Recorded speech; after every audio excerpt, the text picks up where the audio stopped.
ሰላም ጤና ይስጥልን እንደምናላችሁ የተከበራችሁ አድማጮቻችን እንኳን ወደ ቻናላችሁ በድጋሚ በሰላም መጣችሁ። በተለያዩ ሰበር መረጃዎች ተመልሰናል። እስከ ፍጻሜ አብራችሁን ቆዩ። በቅድሚያ ዋና ዋናዎቹን በማስተዋወቅ እንጀምራለን።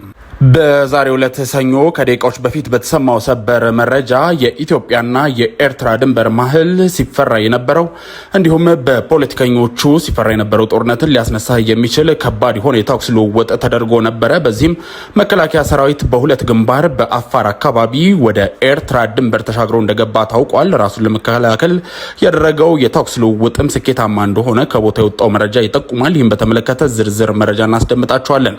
ከዚህ ባለፈም የእስራኤል እና የኢራንን ጦርነት በተመለከተ በተለይም ደግሞ የሀገራችን ኢትዮጵያ ዜጎች ምን ላይ ናቸው የሚለውን በተመለከተ አዲስ መረጃ ወጥቷል። ከዚህ ባለፈም ቻይና ከባድ የሆነ ማስጠንቀቂያን ሰጥታለች። ይህንንም አጠር አድርገን እናስደምጣቸዋለን። ወደ ሀገራችን መለስ በሚያደርገን በሌላኛው መረጃችን ደግሞ የህወሓት ኃይሎች ከዚህ ቀደም ከፌዴራል መንግስቱ ጋር ሲዋጉ እንደነበር የሚታወቅ ነው። አሁንም ለዳግመኛ እልቂት ለዳግመኛ ጦርነት ተዘጋጅተናል ብለዋል።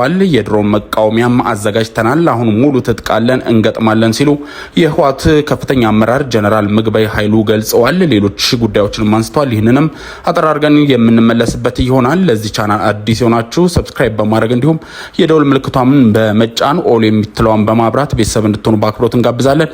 እንዲሁም ሁላችሁም ቪዲዮ ላይክ በማድረግ እንዲሁም ኮሜንት ላይ ሀሳባችሁ በመስጠት አብራችሁን ቆዩም። በቀጥታ ወደ ዝርዝር መረጃዎቹ እናልፋለን። በቅድሚያም ወደ ኢትዮጵያና ኤርትራ ጉዳይ ማለትም በተሰማው ሰበር መረጃ ከማለፋችን በፊት እንደ ቀድሞ እንዳልሆንን እወቁ ሲሉ ጸረ ድሮንም ታጥቀናል፣ ጸረ ታንክም ታጥቀናል ያሉት ጀነራል ምግበይ ኃይሉ የትግራይ ከፍተኛ አመራር የሚከተለውን ብለዋል። ከሰሞኑ በጣም መታመማቸው በስፋት ሲነገር የሰነበተው ጀነራል ምግበይ ኃይሉ በአደባባይ የታዩ ሲሆን በእርግጥም ታሞ እንደነበር አረጋግጧል።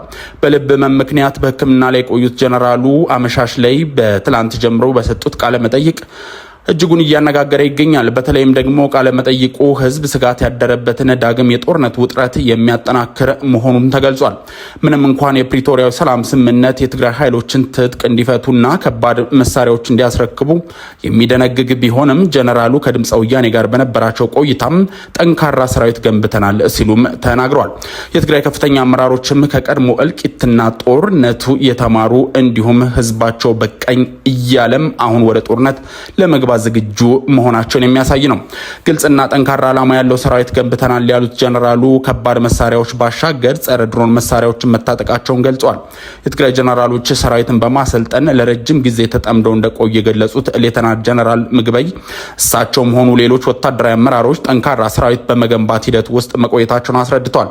ከዚህ ይልቅ በስፋት ትኩረት የሳበው ደግሞ ጀነራሉ እንደ ቀድሞ እንዳልሆነ ልታቁ ይገባል ሲሉም የተናገሩት ጉዳይ ነው። ጀነራሉ በድሮን ተመክተው እየዛቱብን ይገኛሉ ሲሉ በፌዴራል መንግስት ላይ ያነጣጠረ ንግግር ያደረጉ ሲሆን መናገር የምፈልገው እንደ ቀድሞ እንዳልሆነ እንድታቁ ነው። ጸረ ድሮንም ሆነ ጸረ ታንክ ታጥቀናል፣ እንዲሁም ጸረ አውሮፕላን በእጃችን ገብቷል ሲሉም አክለው ሰራዊቱ በርካታ ዘመናዊ ትጥቆች እንዲታጠቅ በስፋት ሲሰራ መሰንበቱን ጠቁመው ጀነራል ምግበይ ኃይሉ በወራት በፊት በተባበሩት አረብ ኤሚሬቶች በስማቸው ተመዝግቦ የነበረን ቅንጡ መኖሪያ ቤት ወደ ወንድማቸው ስም ማዘዋወራቸውን የሚያሳይ ሰነድ ይፋ መደረጉ አይዘነጋም። እጅጉን የምናከብራችሁ አድማጮቻችን ወደ ተከታዩ መረጃችን እናልፋለን። በዚህም በመግቢያችን ላይ ያስደመጥናቸው ሰበር መረጃ ሲሆን በመግቢያችን ላይ ቀንጨባ አድርገን እንዳስደመጥናቸው ሲፈራ የነበረው የኢትዮጵያና የኤርትራ ድንበር መሀል ሲፈራ የነበረው ጦርነትን ሊያስነሳ የሚችል ግጭት ተከስቷል። በዚህም የመከላከያ ኃይል በአፋር በኩል ወደ ኤርትራ ጥሶ እንደገባ ታውቋል። ያን ያህል ኪሎ ሜትሮችን ባይሄድም የኤርትራ ኃይሎች ጥሰው ወደ ኢትዮጵያ ምድር በመግባት ጥቃት ለመሰንዘር እንዲሁም የተለያዩ መሳሪያዎችን ከባድ መሳሪያዎችን መተኮስ ጀምረው ነበረ። ይህን በመመከትም የመከላከያ ኃይሉ ወደ ራሳቸው ድንበር በማስገባት ከዛም ወደ ኋላ እንዲያፈገፍጉ በማድረግ ከባድ የሆነ ትንንቅ በቦታው ቢፈጠርም ግን የመከላከያ ኃይሉ ከባድ እርምጃ ወስዶባቸው የኤርትራ ምድር እንደረገጠ ታውቋል። ይህም በተመለከተ የኤርትራ መንግስትም ሆነ የኢትዮጵያ መንግስት እስካሁን የሰጠው ይፋዊ መግለጫ ባይኖርም ወታደራዊ የመረጃ ምንጮች እንደሚጠቁሙት ከሆነ አይቀሬው የሆነው ጦርነት እንደሚጀምር በቅርቡ በከፍተኛ ሁኔታ ወደ ስራ እንገባለን፣ አሁን ቀጣዩ መዳረሻ ምላሻችን ወደባችንን ማስመለሱ ላይ ነው። ከዚህ በኋላ አሰብ ላይ እንገናኝ የሚሉ መረጃዎችም በስፋት ከወታደራዊ መረጃ ምንጮች እየወጡ ይገኛሉ። አድማጮቻችን ወደ ተከታዩ ዜናችን ስናልፍ በመግቢያችን ላይ እንዳስደመጥናችሁ በሌላኛው ከሀገር ወጣ በሚያደርገው መረጃ የእስራኤልና የኢራን ጦርነትን በተመለከተ በርካታ መረጃዎች እየወጡ ይገኛሉ። በተለይም ደግሞ ከሀገራችን ኢትዮጵያ ጋር በተያያዘ ኢትዮጵያ ይበልጥ የምትጠቀመው ከማን ብትወዳጅ ነው ከቱርክ ወይስ ከእስራኤል በሚል ቢቢሲ አማርኛ የሚከተለውን አጠር ያለ መረጃ አውጥቷል። የቱርክ ፕሬዝዳንት ረሲብ ታይብ ኤርዶጋን በአዲስ አበባ የይፋዊ የስራ ጉብኝት ባደረጉ በሳምንቱም የእስራኤል ፕሬዝዳንት ወደ ኢትዮጵያ መጥተው ነበረ። ታዲያ ሁለቱም መሪዎች ከጠቅላይ ሚኒስትር አብይ አህመድ ጋር መወያየታቸው የሚታወቅ ነው። ቱርክና እስራኤል በዓለም አቀፍ የፖለቲካ መድረክ በተቃርኖ የሚንቀሳቀሱ ሀገራት እንደሆኑ ግልጽ ነው። እስራኤል ከሶማሊላንድ የሀገርነት እውቅና ስትሰጥ በጽኑ ከተቃወሟት መካከል ቱርክ ትጠቀሳለች። ኢትዮጵያ ደግሞ ከሁለቱም ሀገራት ጋር የረጅም ጊዜ ወዳጅነት እንዳላት ግልጽ ነው። ለመሆኑ ከወቅታዊ የአፍሪካ ቀንድ ፖለቲካ አንጻር የእስራኤልና የቱርክ መሪዎች ለይፋ የስራ ጉብኝት ወደ አዲስ አበባ መሄዳቸው አንድምታው ምንድነው? ኢትዮጵያ ሁለት ተቃራኒ አቋም ያላቸውን ሀገራት ፍላጎትስ እንዴት ማጣጣም ትችላለች የሚለውን ማየት ግድ ይለናል። ሌላው ተያይዞ የሚነሳው ጥያቄ ኢትዮጵያ ካሏት ፖለቲካዊና ምጣኔ ሀብታዊ ፍላጎቶች አንጻር ከየትኛው ሀገር ጋር ብትወዳጅ የበለጠ ታተርፋለች የሚለው ነው። ታዲያ የቱርክና እስራኤል መሪዎች በሳምንት ልዩነት ወደ ኢትዮጵያ የሄዱት ምክንያታቸው ከወቅታዊ የአፍሪካ ቀንድ ፖለቲካ ትኩሳት ጋር አያይዞ መመልከት ይቻላል።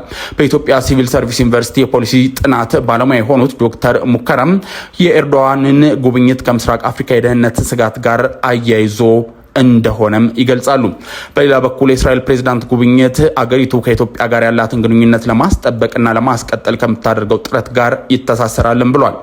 በአፍሪካ ቀንድ የደህንነት ስጋት ማንዣበቡ በቀጥታም በተዘዋዋሪም ኢንቨስትመንቷን የሚያናጋባት ቱርክ ነገሩን ለማብረድ እንደምትፈልግም ይናገራሉ።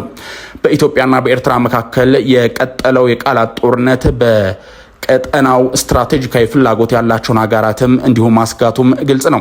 ስለዚህም ኤርዶዋን በቀጥታ በአካል ኢትዮጵያ ሄደው ጉዳዩን ለመከታተል መርጧል።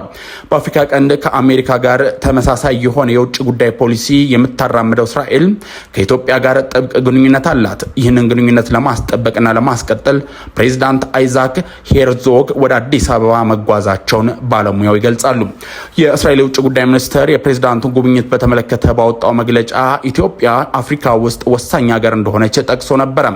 ኤርዶዋን በኢትዮጵያ ሳሉ ቱርክ ከወዳጅ ከኢትዮጵያ ሕዝብ ጋር ያላትን ለዘመናት የዘለቀ ግንኙነት የበለጠ ለማጎልበት ትልቅ የሆነ ትኩረት እንደምትሰጥም ተናግረው ነበረ። ታዲያ ኢትዮጵያና የሶማሊላንድ ጉዳይ እንዲሁም ሌሎች ጉዳዮችን በተመለከተ የወጡ ጥብቅ መረጃዎችን በቀጣይ በአዳዲስ መረጃዎች ጋር አያይዘን የምንመለስ ይሆናል።